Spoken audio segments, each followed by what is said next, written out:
Hey, what is up guys? This is Nishi from MST.TV here, back with another Market Watch episode. I hope that all of you had a wonderful Christmas and got to spend time with the people that you care about. It's really a great time to unwind, relax, and just enjoy some quiet time. However, the Yu-Gi-Oh market, on the other hand, doesn't have any time off, so even over the last couple of days, there have been several notable price jumps all across the board.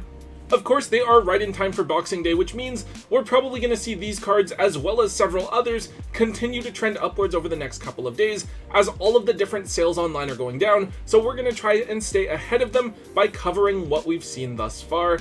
Let's get started. Alright, kicking things off, we are looking at Chaos Angel. Now this card is a secret rare from back in Cyberstorm Access. It's a level 10 synchro monster that requires the non-tuner to be a dark or light monster. However, it's really cool because you can also substitute a dark or light monster as the tuner, allowing you to use some combination of dark and light non-tuners in order to make this card.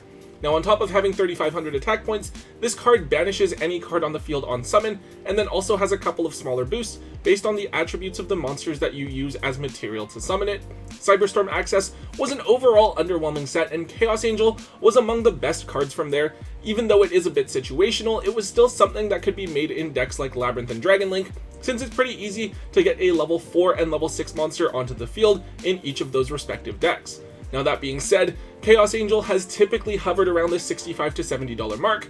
I've always thought it was a bit high given that the card isn't as splashable as cards like Appaloosa or SP, but the fact that the rest of the set was pretty below average probably meant that a lot of the value was allocated to this card. However, we've now actually seen the card shoot up in price to the $95 to $100 mark, which is honestly kind of crazy. This is because of the hype for Labyrinth caused by the most recent ban list, since Labyrinth went completely unhit on the list, and a lot of players are expecting them to be among the best decks of the format. Labyrinth can do some really cool things with Chaos Angel, using one of the level 8s and then Stovey Torby to make Chaos Angel pretty easily, but also the deck is able to make Muckraker from the Underworld both easily and consistently, and use its effect to revive Chaos Angel, and Chaos Angel gets its banish effect even if it's summoned from the graveyard. On top of this, Labyrinth typically plays Pot of Extravagance to generate card advantage, so they'll typically run 2 to 3 copies of Chaos Angel in the extra deck, just in case one of them gets banished. This card shouldn't get a reprint until the 2024 tins, but then again, with how underwhelming the rest of the set is, I could see this card being slotted in and reprinted a bit early in like the spring reprint set or maybe the Battles of Legend set this year. Hopefully this is a card that you guys already own, because I'm expecting this card, even though the hype is going to die down a little bit, to stay around $80 to $90 for the next little while, assuming that Labyrinth doesn't completely flop.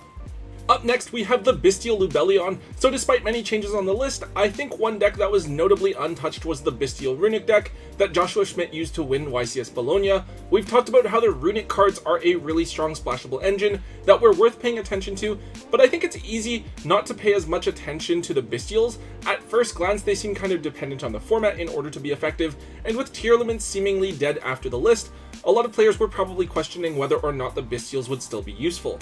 However, I do think that the Bestial cards are still really strong in general. Magnemut searching for a disruption during the end phase is always useful, and Druis Worm is an extremely annoying card to have to deal with. On top of that, Branded Regained is a pretty crazy card that can generate a lot of advantage, and the Bestial engine gives decks access to that for free. It's also worth noting that the Bestial cards are pretty useful against the Orcus deck as well, assuming that they don't have Babel up yet. Because of this, we've seen a pretty notable spike in the price of the Bisal Lelion within the last few days. The quarter century printings were down at $150 to $160, they're now up at just over $200 each. And then for the secret rares, there was an initial wave of buyouts where either secret rare printing was about $30, but now the gap has kind of grown between the two, to where the Megaton reprints are down at $25, but the originals from Darkwing Blast have climbed back up to the $35 mark. I personally think that the engine is really strong. It's just going to be a matter of if it's going to be strong enough moving forward, especially given all the emphasis on fire decks that we've seen recently and will continue to see after Maze of Millennia and Phantom Nightmare. I probably wouldn't want to hold on to more than just a playset of this card for yourself to use. I'd probably be looking to offload them given their currently inflated value. On to the next card, we have Arus the Labyrinth Butler. So Arus is of course a Labyrinth monster, a relatively new one that just came out in Age of Overlord. When this card was first revealed over in the OCG, I think it's around the time that Labyrinth happened to be doing quite well here in the TCG.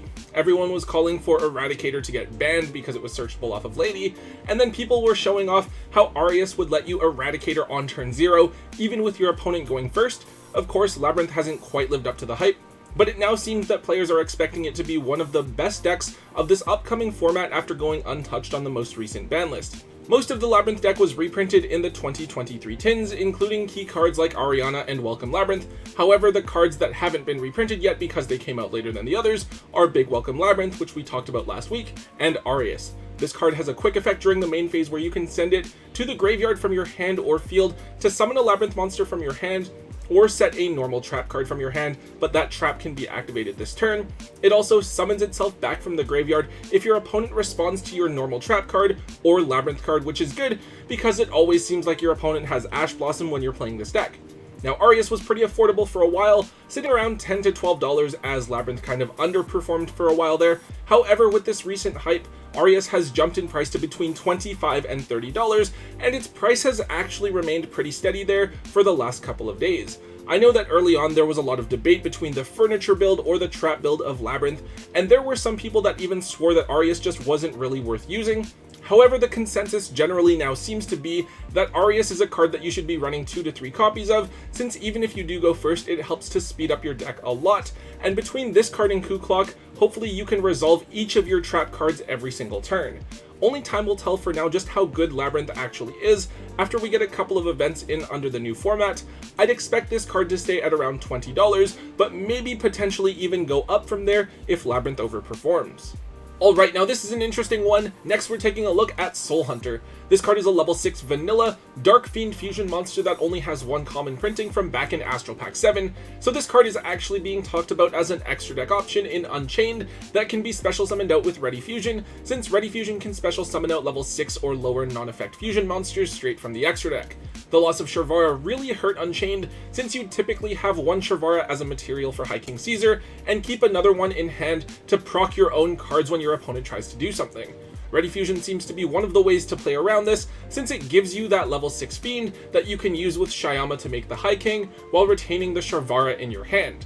On top of that, Ready Fusion does happen to be a target for Triple Tactics Thrust, so it is semi-searchable as well.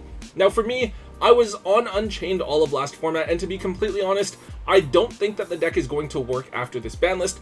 I'm going to try it out because I have a regional on like January 6th or something, but I don't think it's going to be looking too great after that, and I'll probably have to switch to something else. To be honest, I don't think Ready Fusion and Soul Hunter fixes the deck's problems at all. But who knows, it gives the deck another way to play through hand traps, and I guess worst case scenario, if your tour guide gets impermed or something like that, you can still summon this out and then make Yama and try to get your combo going from there. This card only has one printing from back in Astral Pack 7, and if you guys remember, the fusions and vanillas from Astral Packs were actually really difficult to pull. I think you'd only pull 2 or 3 of them per box of Astral Packs, so this card is currently sitting at $15 each for just a common card. If you guys think this is worth running in Unchained, please let me know down in the comments so I can try testing it out. But for now, it seems like it's something that Unchained players are just trying to cope with until they move on to the next deck. Up next, we have Orchestrated Return. So with this card, I guess I'm not too surprised with the fact that it did spike, but what I am surprised with is the fact that its price has stayed up for as long as it has. Orchestrated Return is basically just a trade-in for the Orcus deck. You send an Orcus or World Legacy monster from your hand or face up on your side of the field to the graveyard to draw 2 cards. This naturally synergizes well with Orcus. For a lot of those cards, they get their effects when you banish them from the graveyard, so this card is helping you to get them there while also giving you back some additional resources, and it seems like a pretty good value card. Of course, with Harp Horror coming off of the ban list, this is a card that you will want to run since you can set it directly out of your deck with the effect of Galatea. However, I believe that this card is just a one-of. It was back then, and since you're probably running a smaller Orcus package now and can search out Return anyways, I would assume that you still just need 1 copy. However, the card has just 2 printings, and they've each gone up in price over the last week or so, but haven't gone back down. With the original Secret Rares from Soul Fusion, they were only $2 to $3 before, they are now $10 each, and then with the Ultras, they were under $1, but they're now up to $6 to $7 a piece. This definitely seems like too high of a price, especially when you consider the fact that Orcus probably still isn't going to be meta relevant at all. If you guys haven't already, definitely dig these up out of your hollow bulk, since I'm sure that if you opened Ghosts from the Past back in 2021, you probably have some of these lying around somewhere in there. Even if you need it, just 1 or 2 copies should be enough for you to play with. I would go ahead and just offload the rest, since they will definitely tank in price once people find that the Orcus deck just isn't that great. Alright, so this is a card I didn't think I'd be talking about ever. It's Revealer of the Ice Barrier. So believe it or not, we did get an Ice Barrier structure deck back in 2021. It gave us a couple of pretty interesting cards, but of course it's Ice Barriers, so the deck never really did anything relevant at all. I think it saw a little bit of hype because it was new and some Yu-Gi tubers tried to show off some Ice Barrier combos, but the deck was honestly pretty bad. Now, however, with the Terminal World set that gave DT archetypes new support over in the OCG, Ice Barriers are actually a pretty decent Tier 2 to Tier 2.5 strategy. They don't dominate by any means, but they're probably the equivalent of a deck that could occasionally top a regionals every now and then, which is a big jump for a deck that was as bad as Ice Barriers. Because the structure deck came out like a full 2 years ago, there are a couple of cards from the deck that are worth keeping an eye on, and the first one here is Revealer of the Ice Barrier. This card is actually a really useful card that is played at 3 in the new Ice Barrier builds, as you can discard a card to special summon an Ice Barrier tuner out of the deck, but then you're locked into water monsters. You can also banish this card to pay the cost of an Ice Barrier card, which would have involved discarding or sending a card from your hand to the graveyard. Now, believe it or not, this card is a whole $6 now, which is pretty crazy because I'm pretty sure this card was $1, and given how bad the Ice Barrier stuff was, I think some people were trying to dump the whole deck for probably $6 to $7 just to get it off of the shelves. Now, obviously, there are a couple of big question marks here. One, when exactly are we going to see the Ice Barrier cards here in the TCG? We don't have the product confirmed yet, so it could be soon, or it could not be until the end of 2024. Two, how good exactly are Ice Barriers going to be here? The game is different here versus over in the OCG, so maybe there's a chance that Ice Barriers will be even worse here and just see zero success the way that they have thus far. And then finally, when the cards do come out, will we get just the new cards, or are we going to get existing Ice Barrier cards reprinted as well? So is there a chance that Revealer and other cards from the structure deck could get reprinted later as well? Overall, there are just too many question marks for me, so this isn't a card that I'm going to hold on to and hope goes up closer to the release of the new support. This is another case where I'm keeping my set, but then looking to offload any extra copies that I have lying around. But I do still think it's worth keeping an eye out at your locals or other stores this weekend to see if you can snag the Ice Barrier decks for cheap and try to flip them for a bit of free value.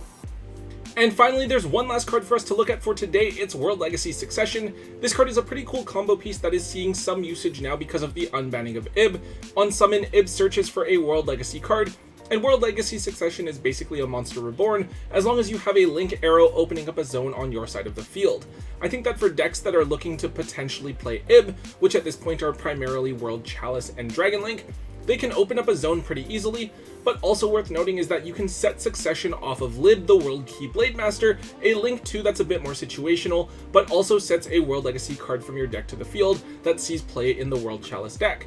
It was certainly an unexpected card to see come off the list, but at the same time I feel like the card was banned a little bit too early, and we never really had much of a chance to see just how impactful it could be on the game, so I think there's a lot of players looking at experimenting with the card now, and World Legacy Succession is just another card that you need to enable a lot of different combos. Succession has a couple of different printings, the original Ultras and Tin reprint Secrets, each of which is around the $7 to $8 mark. Now from what I remember, Succession is another card that is only a one of, but it's gotten relatively expensive for a one of just because of how long it has been since the card was last printed. This card feels a lot like Orchestrated Return, where you want to keep the 1 or 2 copies that you may need to play the engine if you decide to do so, but you probably want to offload the card now while there is hype for it, since another reprint will bring its price down rather quickly. Alright guys, that is all for today's episode. Some interesting stuff that we're seeing at the end of the year here. I'm really excited to finally see the ban list and how the meta will look after. I think that Konami releasing it early was actually pretty smart because it kept a lot of eyes on the game even through the holidays, which is usually a bit more of a dead time in terms of competitive Yu-Gi-Oh! Anyways guys, if you did enjoy today's Market Watch, please make sure that you let me know by hitting that thumbs up button. Also make sure you leave a comment in the comment section down below, and also hit that subscribe button if you haven't already. And until next time guys, don't forget to hold on to your MST.TV.